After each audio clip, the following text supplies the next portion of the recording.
I stand before you today as a candidate for president to say to the Republican Party must be the party of the Constitution of the United States. I believe that anyone who puts themselves over the Constitution should never be president of the United States. And anyone who asks someone else to put them over the Constitution should never be president of the United States again. Many months later. The bottom line is this, and we'll say over and over and over again, this is Donald Trump's Republican Party. This is Donald Trump's Republican Party. This is Donald Trump's Republican Party. Opinions vary.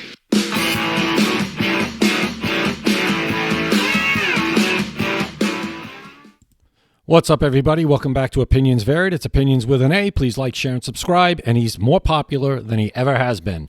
That's Donald Trump. His popularity has surged. He's more popular than he was in 2016 at any time during his first presidency, and obviously more popular than he was after January 6, 2021, which CNN is going to get into here, and we'll comment along the way as they go through a few poll numbers, and then we get a panel that still can't understand anything about Donald Trump or January 6th. Let's go.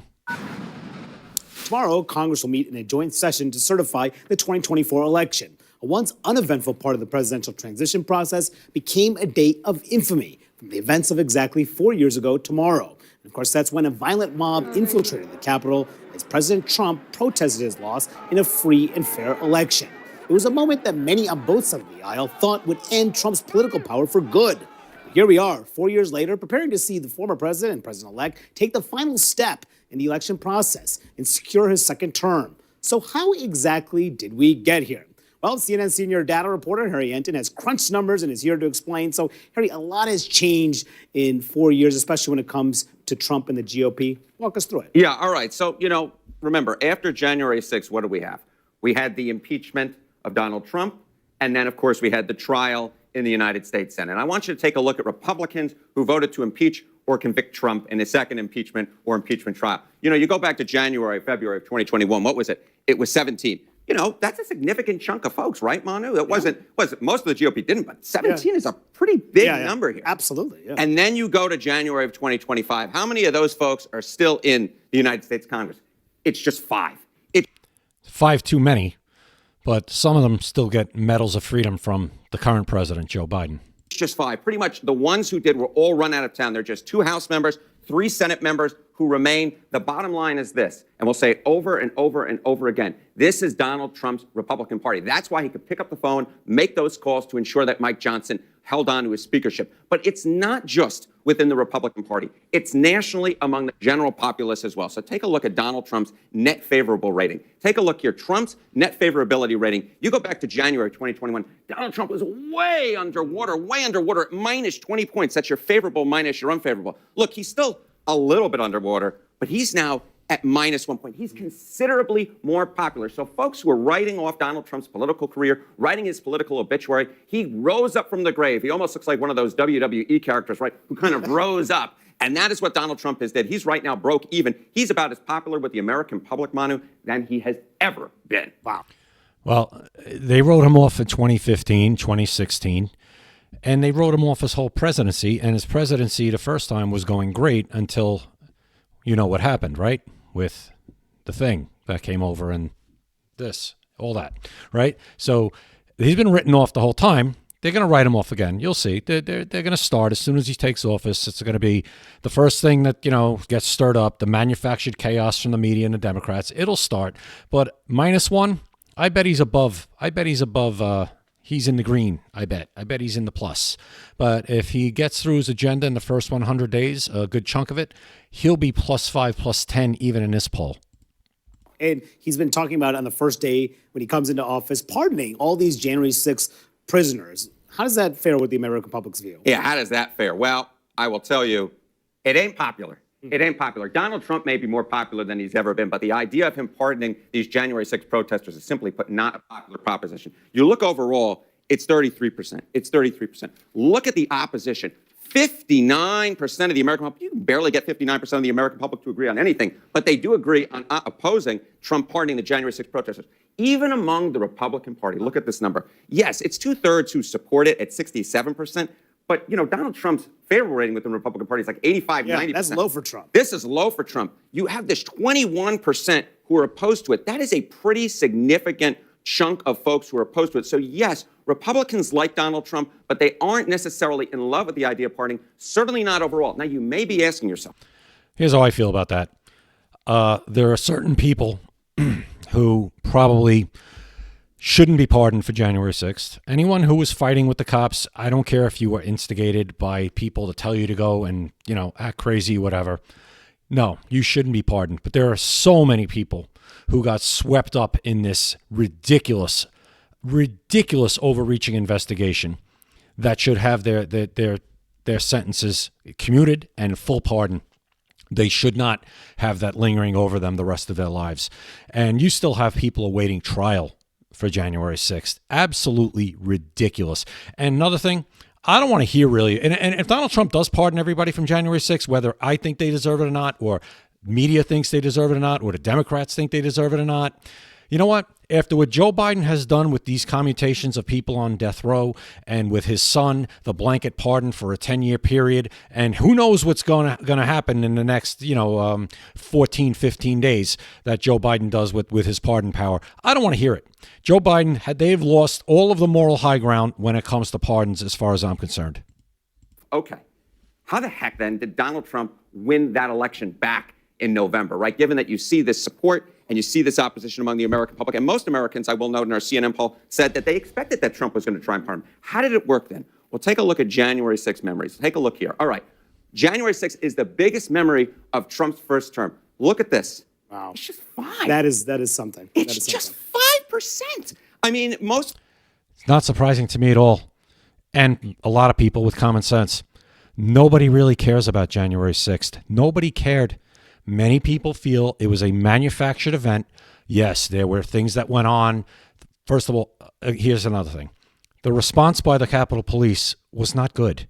The leadership was awful. They're shooting tear gas into this crowd. In a lot of these cases, if you watch those videos, riled people up. It got things out of control. I'm not saying it was. I will not Monday quarterback the rank and file. The leadership once again failed. Okay? I wouldn't want to be standing in that mob of people, whether I thought they were peaceful or they were going to stay under control or not. It was not a good situation. But the manpower wasn't there. It just wasn't. Whether Donald Trump said he requested a National Guard and was turned down. You have all these stories. We've never gotten all the facts. We've never gotten the truth. Many people have forgotten about January 6th because they think it was manufactured and it was used as political theater against Donald Trump for years. And people just tired of it and they saw through it. There are still some people that will never, forgive Donald Trump for that and they think it's all above board and all on the level. Most people don't. Folks, simply put, were willing to dismiss it without much of an issue.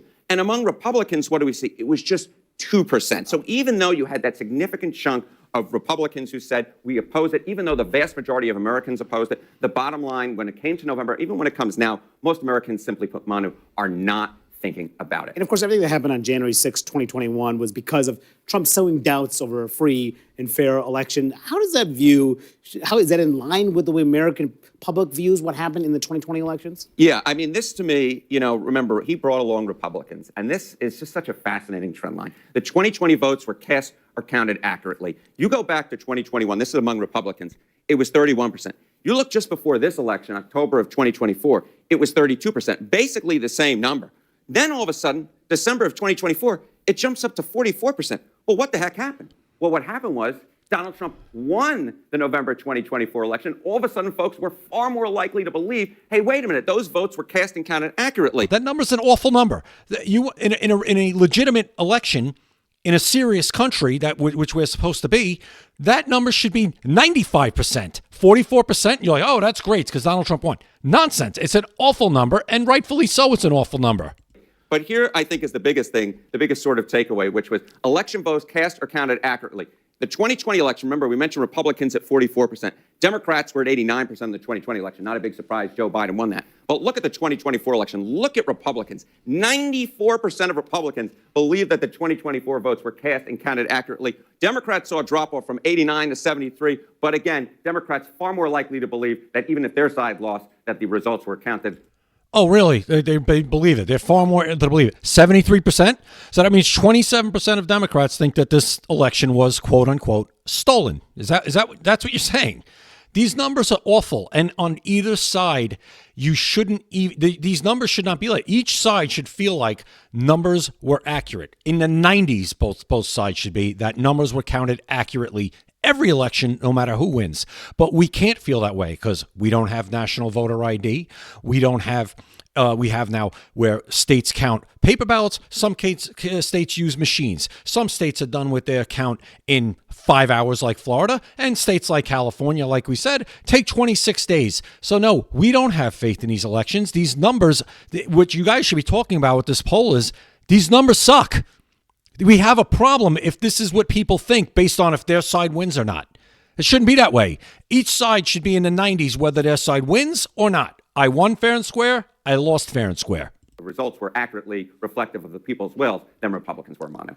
All right, the wizard Harry Enten breaking it all down. Thank you. Let's talk about a little bit more at this panel. Olivia, you were at the Capitol on January 6th. I was also in the Capitol on January 6th. And I remember talking to a lot of Republicans at the time. They thought Trump was done. They did not think he was going to come back at all. They were disgusted about what happened. They were disgusted, frankly, at Trump's actions in the run-up and everything that happened in the aftermath of him trying to overturn the election. But talk about the way that Republicans have systematically rewritten the narrative about what happened on January 6th and how that has happened since over the last 4 years. They didn't rewrite the narrative, told the truth.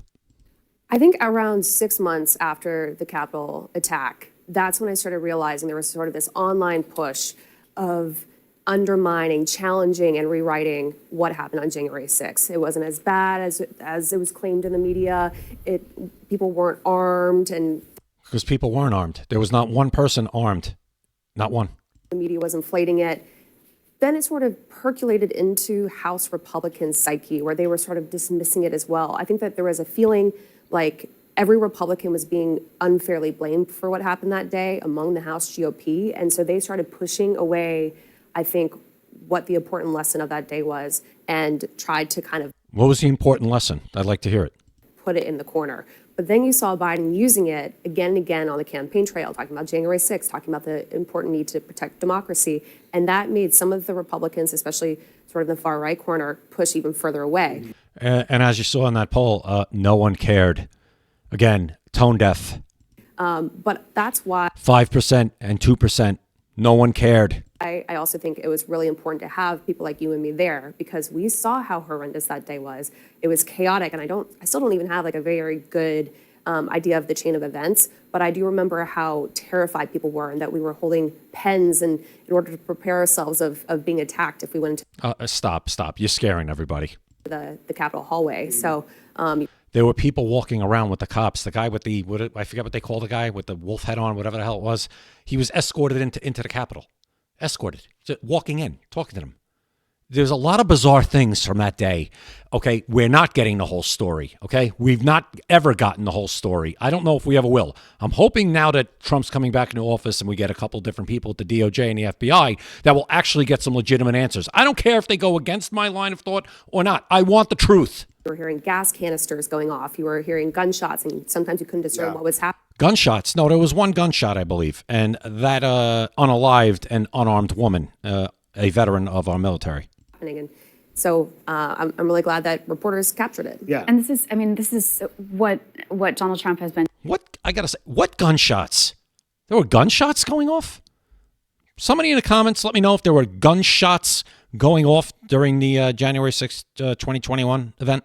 So brilliant at is, it's just whitewashing history. And so many of his interviews that he does when he's asked about January 6th, he makes false assertions about what happened. Day of love. Didn't happen. It was a day of love, exactly.